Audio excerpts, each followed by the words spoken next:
हामी अहिले पढ्न गइरहेका छौँ स्याम्पलिङ थ्योरी।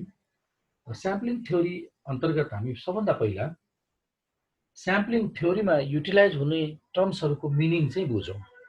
सबभन्दा फर्स्ट टर्म छ पपुलेसन। पपुलेसन अथवा यसलाई हामीले भन्छौँ युनिभर्स। यसको सबभन्दा पहिला यहाँबाट बुझौँ। हामीलाई यो स्याम्पलिङ गर्नुपर्ने रिजन के हो है, त्यो पनि सँग साथसाथै बुझौँ। स्याम्पलिङ थ्योरी के हो, स्याम्पलिङ भनेको के हो, स्याम्पल के हो, यसको बारेमा डिटेलमा बुझ्नलाई अब एकछिन हामीले यो पपुलेसनको बारेमा बुझ्नुपर्ने जरुरी छ। यसको प्रमुख उद्देश्य दुईवटा देखिरहेका हुन्छौँ। हामीलाई केही ग्रुपको क्यारेक्टरिस्टिक थाहा पाउनुपर्ने हुन्छ। रिसर्चमा इन्भेस्टिगेसन गर्दा हामीलाई ग्रुपको क्यारेक्टरिस्टिक थाहा पाउनुपर्ने हुन्छ। अननोन हुन्छ, हामीलाई थाहा हुँदैन त्यस्तो अवस्थामा। इक्जाम्पलको लागि तिमीहरूको क्यापोन स्टुडेन्ट्स यसपालि आइक्यानमा रेजिस्टर्ड भएको छ। मानौँ 2500 जना रेजिस्टर्ड भयो एकछिनको लागि। अब यिनीहरूको 2500 जनाको स्टुडेन्टको स्ट्याटिस्टिकमा कस्ता छन्, कस्तो स्टुडेन्ट छ स्ट्याटिस्टिकमा एभरेज मार्क कति ल्याउने स्टुडेन्ट छन्, अथवा म्याथ र स्ट्याटमा कति मार्क ल्याएको छन् एभरेज भन्ने हामीलाई जानकारी प्राप्त गर्नु छ आवश्यक।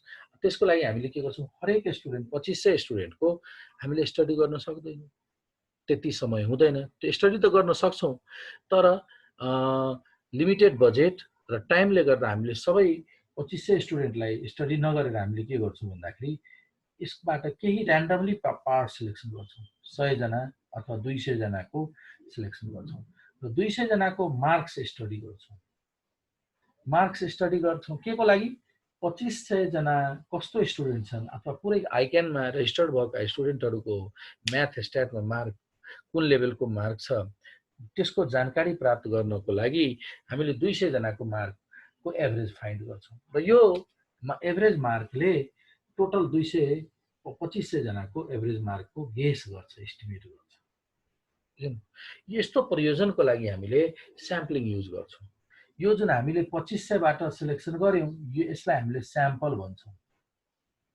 यो के हुने भयो त, यसलाई हामीले स्याम्पल भन्छौँ। र जसबाट स्याम्पल सिलेक्सन गर्यौँ, जसको क्यारेक्टरिस्टिक स्टडी गर्नु छ, जस्तै यहाँ हामीलाई क्यारेक्टरिस्टिक स्टडी गर्नु छ 2500 स्टुडेन्ट्स आइक्यानमा रेजिस्टर्ड भएको 2500 स्टुडेन्टको म्याथ र स्ट्याटिस्टिकको मार्क्सको क्यारेक्टरिस्टिक थाहा पाउनु छ। त्यसो भए यो 2500 जना स्टुडेन्ट्सको म्याथ र स्ट्याटको मार्क्स चाहिँ के भयो त, पपुलेसन भयो। पपुलेसन र इन्भर्स अर्थात् जसको बारेमा अध्ययन गर्नु छ त्यो विषयसँग सम्बन्धित एग्रिगेट अफ अल द युनिट्सलाई के भनिन्छ, पपुलेसन। यो के भयो त, यो हाम्रो भयो। यसलाई हामीले के भन्छौँ, पपुलेसन। यसलाई भन्छौँ पपुलेसन अर इन्भर्स। यसलाई हामीले पपुलेसन अर इन्भर्स भन्छौँ। र पपुलेसन अर इन्भर्सको क्यारेक्टरिस्टिक थाहा पाउनलाई, यसको क्यारेक्टरिस्टिक थाहा छैन, यसको क्यारेक्टरिस्टिक थाहा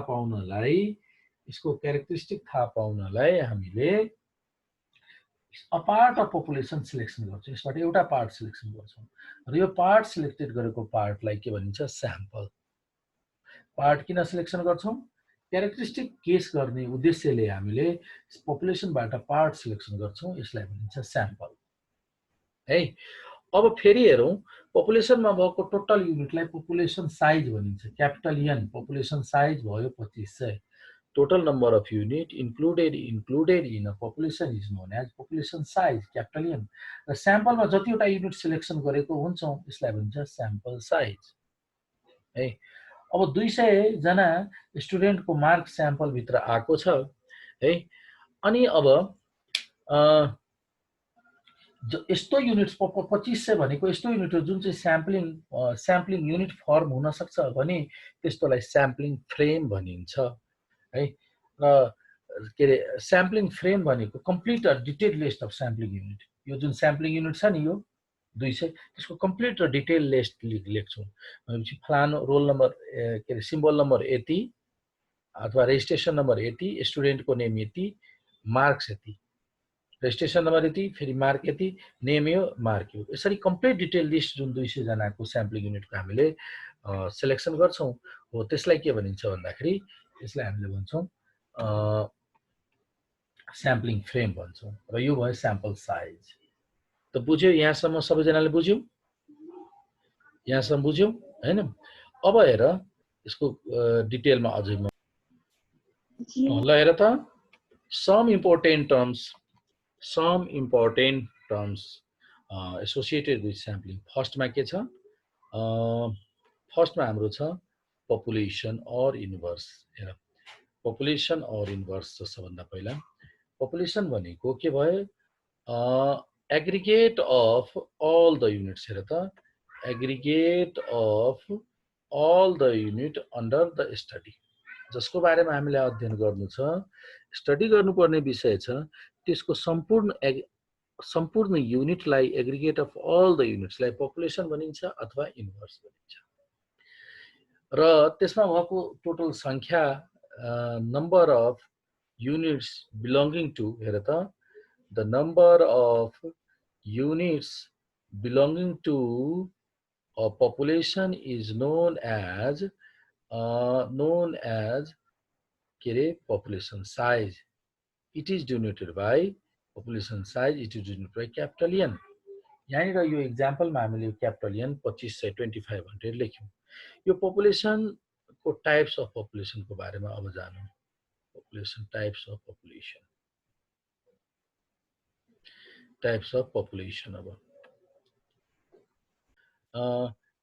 यसमा इन्भल्भ भएको नम्बरको हिसाबले दुई किसिमको हुन्छ। एउटा फाइनाइट पपुलेसन, फर्स्ट एउटा चाहिँ फाइनाइट पपुलेसन हुन्छ, फाइनाइट, र अर्को एन्ड इन्फाइनाइट पपुलेसन। फाइनाइट र इन्फाइनाइट गरेर टु टाइप्सको पपुलेसन, दुई थरीको पपुलेसन भन्न सक्छौं। पपुलेसन भित्र यसरी तोकिएको छ 2500 युनिट, 3000 युनिट, 10 वटा युनिट। पपुलेसन भित्र यसरी specified number of unit countable छ, finite countable number of units population भित्र इन्भल्भ छ भने त्यस्तो पपुलेसनलाई हामीले फाइनाइट पपुलेसन भन्छौं है त। जस्तै यहाँ एक्जाम्पल यो जुन हामीले एक्जाम्पल लियौं 2500 जना क्याप 1 को स्टुडेन्ट्स को म्याथ र स्ट्याटमा मार्क्स भन्ने यो के भयो त फाइनाइट पपुलेसन भयो। इन्फाइनाइट पपुलेसन भनेको पपुलेसन त डिफाइन्ड छ, तर त्यो भित्र यदि हामीले लिस्टहरु युनिट्सहरु काउन्ट गर्न गयो भने इन्फाइनाइट वटा युनिट फेला पर्छ, अनकाउन्टेबल युनिट्सहरु हुन्छ।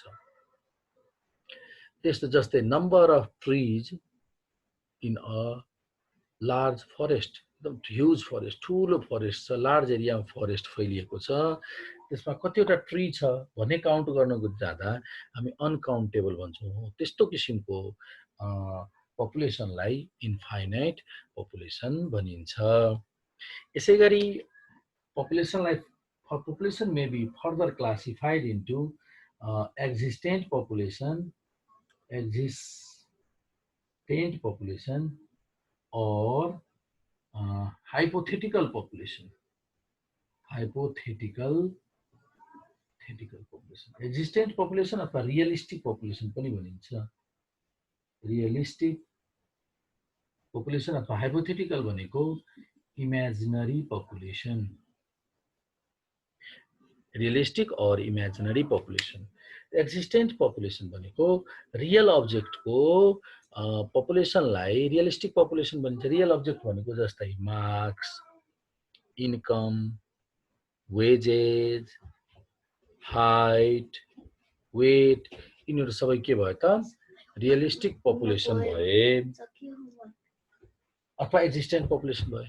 सिमिलरली हामीले हाइपोथेटिकल पपुलेसन भनेको यस्तो पपुलेसन जसमा हामीले रिजल्ट्सहरु, त्यसमा भएको अकरेन्स रिजल्ट्सहरु हामीले इमेजिन गर्छौं, रियल टर्ममा एक्जिस्ट नभएर इमेजिनेसन गर्छौं भने त्यस्तो पपुलेसनलाई हाइपोथेटिकल और इमेजिनरी पपुलेसन भन्छौं। एक्जाम्पलको लागि when 3 coins are tossed, results are tail tail tail, tail tail head, head tail tail etc।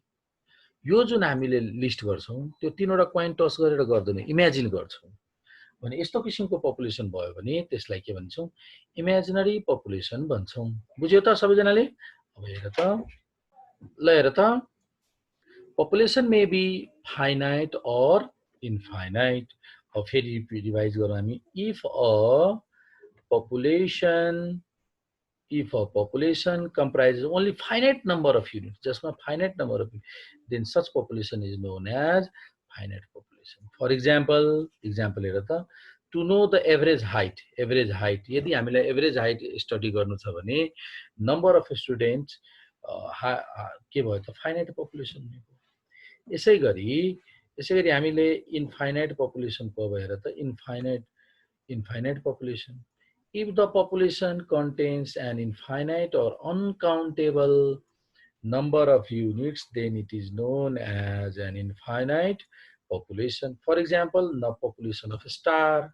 है अब त्यसै गरी populationलाई further classified into two types here.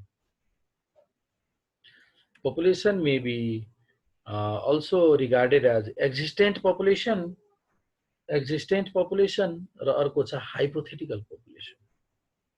यस्तो पपुलेसन जसमा रियलिस्टिक अब्जेक्ट है ध्यान दिनु रियलिस्टिक अब्जेक्ट हुन्छ त्यस्तो पपुलेसनलाई एक्जिस्टिङ पपुलेसन भनिन्छ द पपुलेसन अफ ल्याम्प यस्तो यो एक्जाम्पल भयो एक्जिस्टेन्ट पपुलेसन र हाइपोथेटिकल पपुलेसन भनेको a population that exist just hypothetically like population of heads when coin is tossed infinitely is known as hypothetical or an imaginary population.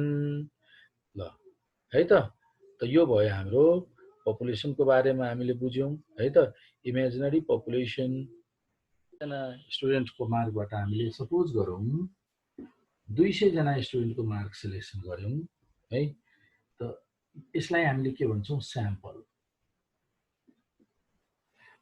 Sample भनेको a part of population यो population हो population so selected with a view of representing the characteristic of entire population. यो entire population को characteristic represent हुनलाई representative value find गर्नलाई हामीले population बाटै एउटा पार्ट सिलेक्सन गर्छौं जसलाई के भनिन्छ sample भित्र number of unit involved included in the sample is known as sample size. It is denoted by small n. र यो 200 वटा युनिट हामीले यसरी लिस्ट गर्छौं कम्प्लिट अर डिटेल लिस्ट यसलाई भन्छौं sampling frame a process a procedure by which a part of sample is selected from population is known as sampling बुझ्यो यो त अब स्याम्पल भनेको रिपिट गरौँ त स्याम्पल भनेको a sample may be defined as a part of population so selected with a view of presenting a population in all its characteristics जति पनि पपुलेसनको क्यारेक्टरिस्टिक्स छ सबैलाई प्रेजेन्ट गर्न उद्देश्यले हामीले पार्ट अफ पपुलेसन सिलेक्सन गरेको हुन्छौं त्यसलाई के भनिन्छ स्याम्पल त्यसमा भएको युनिट्स हेर नि त सेकेन्ड पोइन्टमा छ the number of units or individual in a sample is called sample size. It is denoted by small n. है र त्यो स्याम्पल बन्न सक्ने जति पनि युनिट छ त्यसलाई स्याम्पलिङ युनिट भनिन्छ the units forming sample are known as sampling unit र स्याम्पलिङ फ्रेम भनेको हेर त द लास्टमा छ sampling frame a detailed and complete list of all the sampling units is known as sampling frame जुन हामीले भनिसकेको छौं sampling frame बुझ्यो sampling unit र sampling frame को बारेमा बुझ्यो हैन